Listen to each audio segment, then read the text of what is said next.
Hey folks, thanks for clicking on this video. I suppose you're interested in this RV.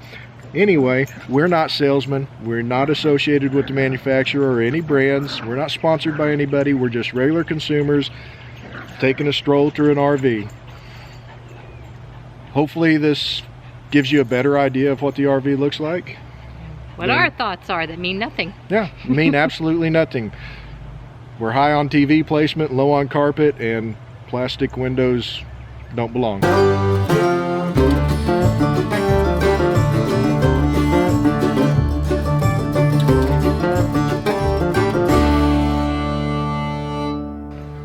Hello and welcome to 54 Nights. Today we're taking a look at the 2020 Winnebago Winnebago Adventurer 35F. It's a Class A motorhome, 35 foot 5 inches long. Freshwater tank is 74 gallons. Black and gray tanks 4151, 2151. Gross vehicle weight rating of 22,000 pounds. Combined weight rating of 26,000 pounds. So you can pull a 4,000 pound vehicle with these. They're wanting $128,000 for it at the Dallas RV show.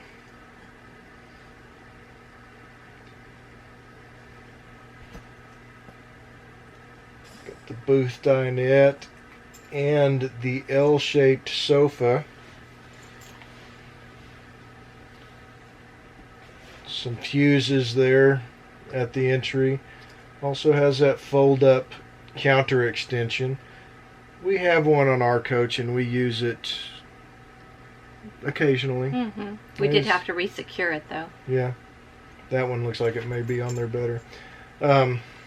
This is a setup we like. We've always liked. Yeah, this is our preferred Class A floor plan. That is like a TV control type cabinet above the door there. I suppose Winnebago owners are familiar with it. I'm not real familiar with it. Have a convection microwave oven. Lots of prep space. Do have a good amount of prep space. Yep. I'm sitting here looking at our countertop and comparing it to this, and I think this Winnebago has a little bit more than what our Fleetwood has. Probably more than behind the stove, yeah. A lot of storage underneath that sink. Yeah, because we don't have that behind the stove. I like the outlet on the wall as opposed to being on the underneath the cabinet. Makes it easier for appliances with shorter cords. Yeah, big deep drawer there, but it's only one drawer.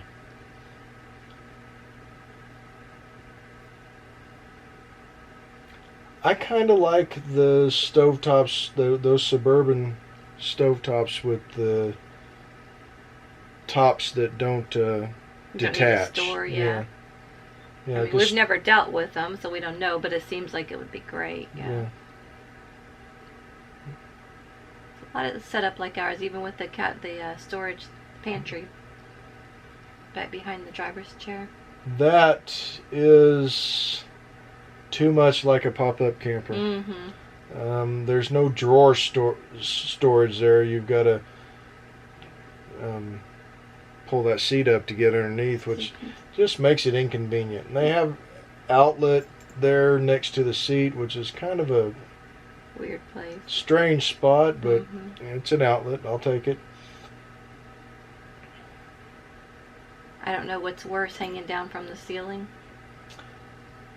Yeah, I don't know. I think I would actually prefer it there as opposed to hanging from the ceiling. Yeah, oh yeah. And there's where you pull out the one end of the sofa to make that L-shaped. I think this one is the one that wasn't working. Yeah. Yeah, she was having difficulty operating. Then another guy came in. He couldn't do it either. I think there was something wrong with that particular one. But the TV and the fireplace are right across from that seating, which makes it nice. Yeah. Some of the controls hidden up there above the TV.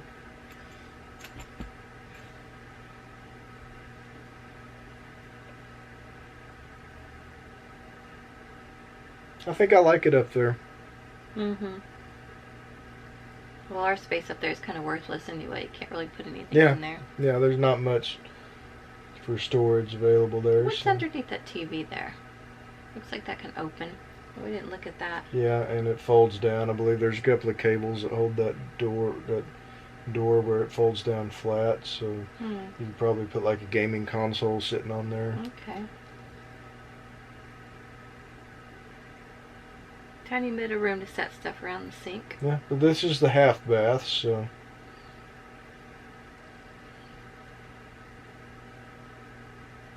I mean, this would be, without a doubt, this would be relegated to the guy in the camper. So, I mean, all he has is his shaving cream and a razor, so doesn't need a whole lot of space. Just ask any woman.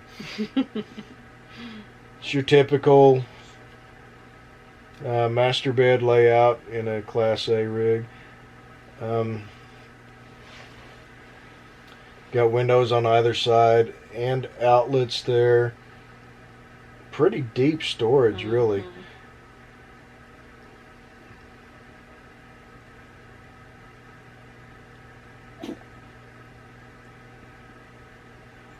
There's a table that you can set up in between the driver and passenger seat up front.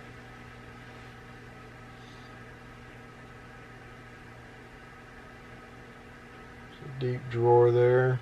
Deep enough to get shirts in. Some of these drawers in these campers are kind of worthless. Yeah, these look good. I mean, these.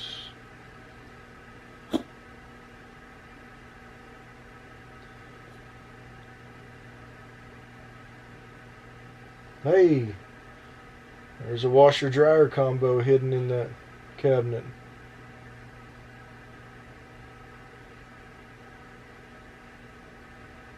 Outlets are beside the bed.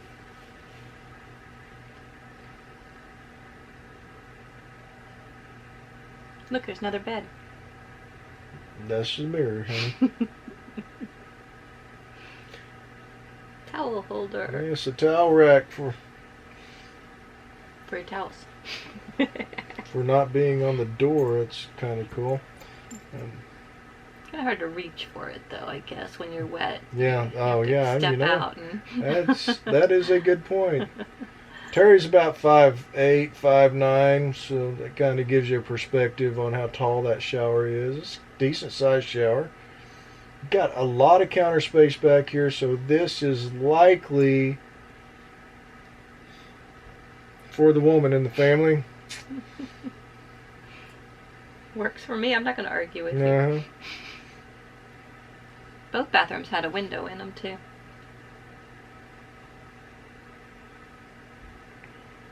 The outlet over out of the way.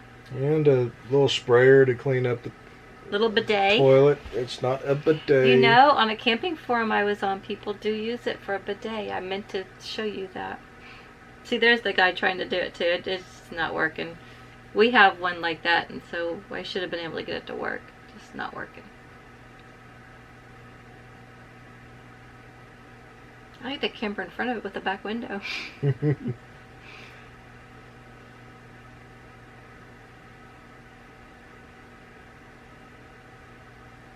Not much storage there beside the driver. I mean, not a big deal.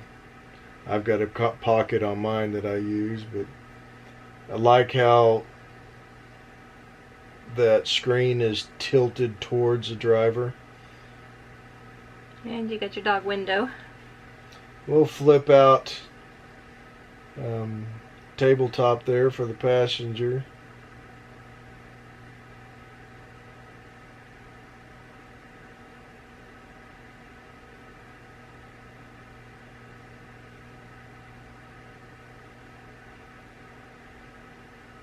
Nothing special about how this is laid out, but nothing terrible either. So, I believe this one does have the overhead bunk in it also.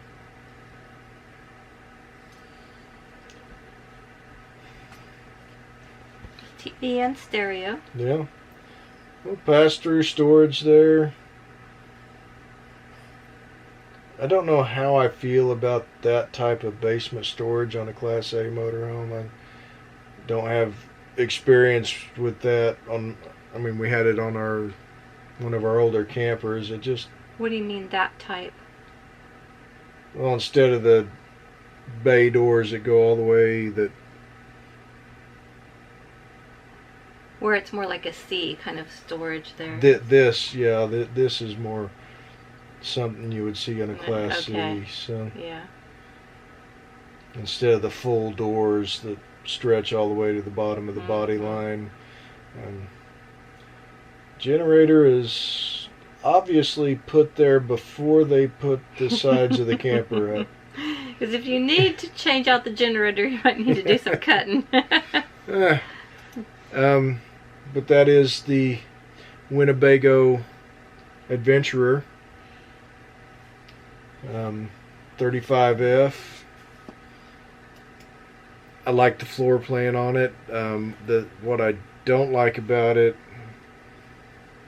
is, well, it's a gas Class A, and the combined weight rating and the gross weight rating, meaning you can only pull 4,000 pounds behind you.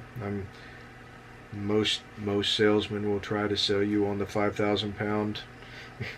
It's got a 5,000 pound hitch. That's what they'll tell you, but they won't tell you that, well, you're actually only capable of pulling 4,000. So you gotta kind of keep an eye out on that stuff when you're shopping. But I like the layout. I like the rig. They're probably... No, I like it. Yeah. I just not gonna badmouth it. I already did, didn't I? 2 bathrooms just aren't our thing, but I mean, if it weren't for that, I mean, this is really nice. And the length. And I have seen folks convert that half bath into storage area. Actually remove the toilet and convert it into storage area. The reason this coach has 2 gray tanks, 2 black tanks is because of the back bath. So it kind of has to, it drains out into different tanks. Does it all drain out together when you go to we empty? didn't look at the wet bay Usually portion of this. Usually you've got, from what I've seen, you've got 2 separate spots you've got to hook up at. So yeah, that's kind of a pain. Yeah. That is the 2020 Winnebago Adventurer 35F. Thanks for stopping by. Thanks for watching this video, and check out the rest of our content: hiking, biking, RV adventuring, and a lot of her doing this with her head, because she's got to rattle that little thing back into its spot. Yeah, this. We'll catch y'all down the trail. Bye.